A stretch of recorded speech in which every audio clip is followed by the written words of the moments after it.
माता सीता भस्म कर सकती थी रावण को, क्यों नहीं किया। माता सीता के चमत्कार के बारे में बच गया रावण एक तिनके के कारण। हमारे सभी व्यूअर्स इस कहानी को ध्यान से सुनिए। कहानी शुरू करने से पहले वीडियो पर एक लाइक कर चैनल को सब्सक्राइब कीजिए और हाँ, कोई भी सुझाव हो तो कमेंट कीजिए। आइए शुरू करते हैं रामायण कथा की वो कहानी जिससे बहुत से लोग अनजान हैं। माता सीता को साक्षात लक्ष्मी माना गया है, श्री राम की तरह शक्तिशाली है। वो चाहती तो रावण को उसी समय भस्म कर देती जब हरण करने आया था। वो चाहती तो अशोक वाटिका में पहुंचकर भी रावण को भस्म कर देती या उसका किसी भी समय वध कर देती, लेकिन माता सीता ने ऐसा नहीं किया, जबकि वे खुद भी अपने आत्मरक्षा करने में सक्षम थी। वास्तव में माता सीता स्वयं शक्ति स्वरूपा है।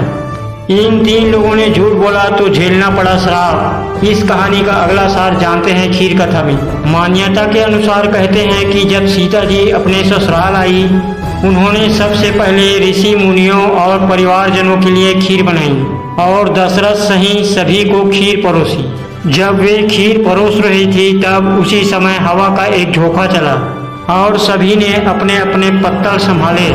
उस दौरान राजा दशरथ की खीर में एक घास का छोटा सा तिनका आकर गिर गया। माता सीता ने उस तिनके को देख लिया, परंतु खीर से वह तिनका सबके सामने कैसे निकाले, ये बड़ी दुविधा थी।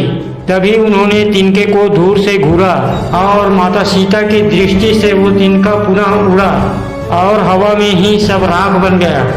सीता जी को लगा कि उनका ये चमत्कार किसी ने नहीं देखा, लेकिन राजा दशरथ ने ये सब देख लिया था और वो ये समझ गए थे कि यह कोई साधारण स्त्री नहीं है, बल्कि जगत जननी है। उनके इस चमत्कार को देख के वे डर भी गए थे। माता सीता ने दिया वचन। कहानी का अगला सार देखिए। खीर बनाने के बाद राजा दशरथ अपने कक्ष में चले गए और बाद में सीता जी को अपने कक्ष बुलाया। उन्होंने माता सीता से कहा, तुम्हारा वह चमत्कार मैंने देख लिया है। अब मैं समझ गया हूँ कि आप कौन हैं, इसलिए आप आज मुझे एक वचन दीजिए कि जिस दृष्टि से आपने उस तिनके को देखा उससे कभी किसी और को नहीं देखेंगी। इस बात को सुनकर माता सीता ने दशरथ को वचन दिया कि मैं कभी किसी को इस दृष्टि से नहीं देखूंगी। रावण एक तिनके के कारण बचा रहा। देखिए आगे की कहानी। जब रावण ने उनका हरण किया था तो वो स्वयं ही उसे भस्म कर सकती थी, परंतु वो राजा दशरथ के वचन से बंधी हुई थी। इसलिए जब रावण उनके करीब आने का प्रयास करता था या उन्हें धमकाता था